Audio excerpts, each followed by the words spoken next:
In South Asia, a political storm is reshaping one of the region's most densely populated nations.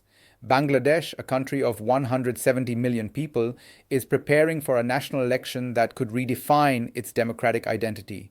Yet this time, the familiar name that has dominated its politics for decades, Sheikh Hasina, will be absent. From her exile in New Delhi, the 78-year-old former Prime Minister has declared that her party, the Awami League, will boycott the polls after being barred from contesting them. It marks a stunning reversal for a leader who only a year ago appeared unshakable in power.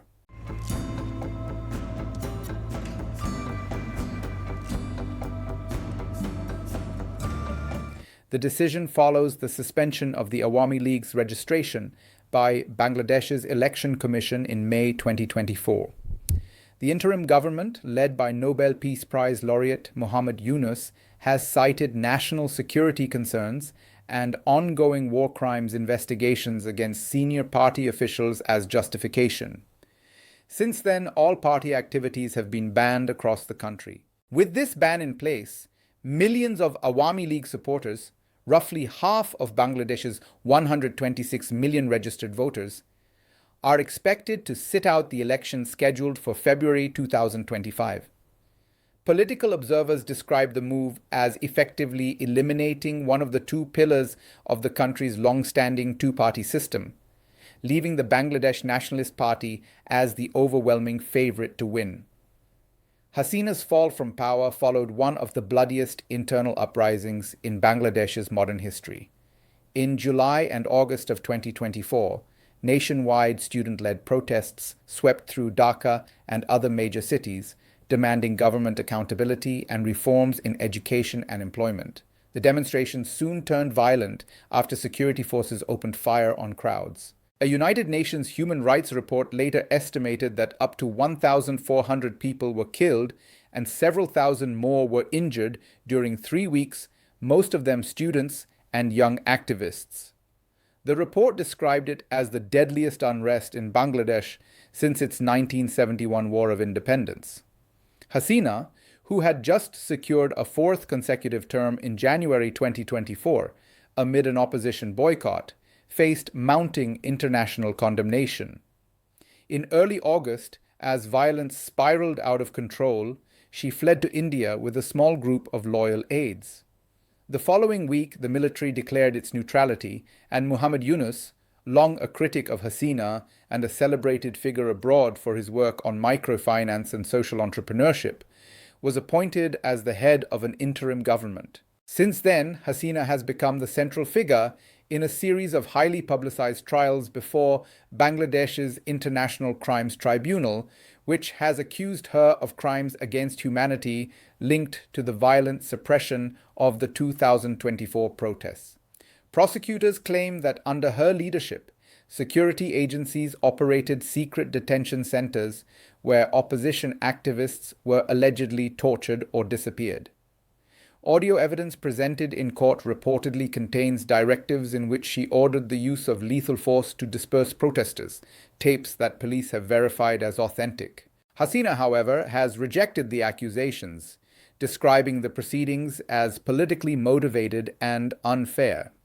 She has maintained that she was not personally involved in operational decisions during the crackdown and that any force used by security agencies was intended to prevent further chaos.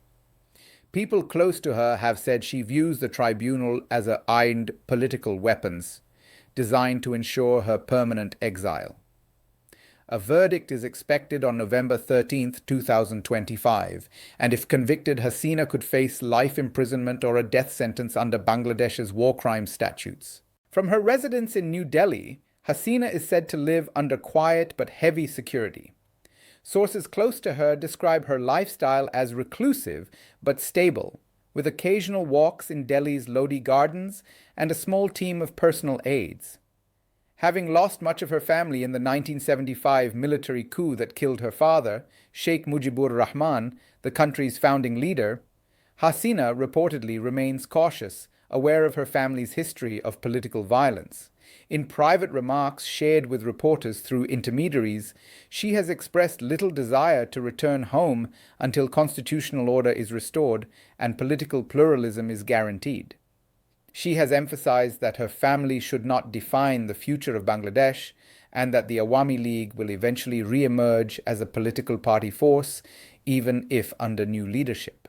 Her son, Sajib Wazid, who lives in Washington, has publicly stated that he would consider leading the party if asked, though Hasina has indicated that such decisions would be left to its central committee.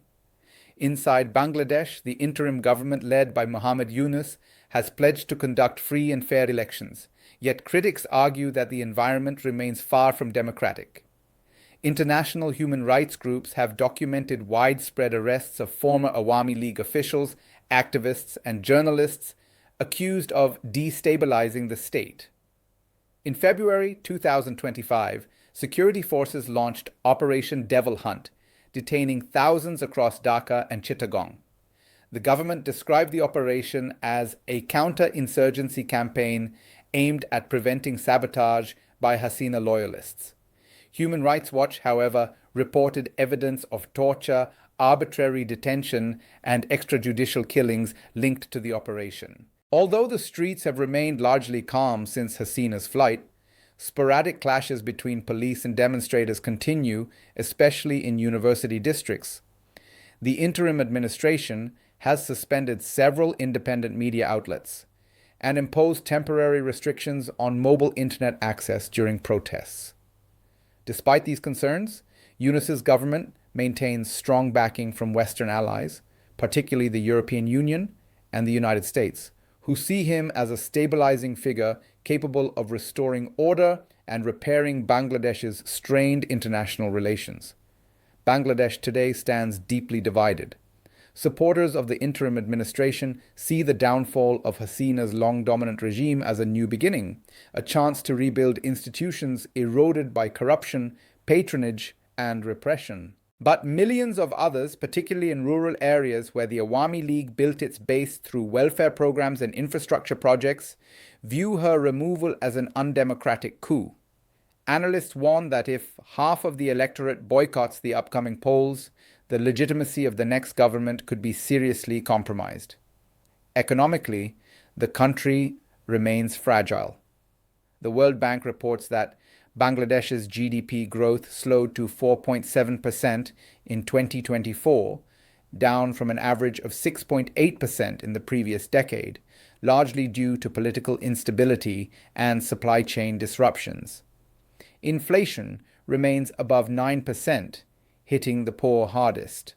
Bangladesh's once celebrated garment sector, which employs over 4 million workers, continues to suffer from strikes and international sanctions over labor rights violations during the 2024 unrest. As the February election approaches, the stakes could not be higher. If the Awami League remains barred, the new government will face immediate questions of legitimacy. Diplomats in Dhaka warn that such an election risks entrenching division and alienating millions of voters who once anchored Bangladesh's democratic system. For Hasina, the future remains uncertain. Legal jeopardy, exile, and political isolation have left her largely dependent on international advocacy. Her supporters have filed petitions urging the International Criminal Court to investigate alleged retaliatory violence against Awami League workers, claiming that hundreds have been lynched or beaten since her departure, incidents unlikely to be prosecuted domestically. Despite these challenges, Hasina continues to insist that her priority is Bangladesh's stability, not her personal political comeback.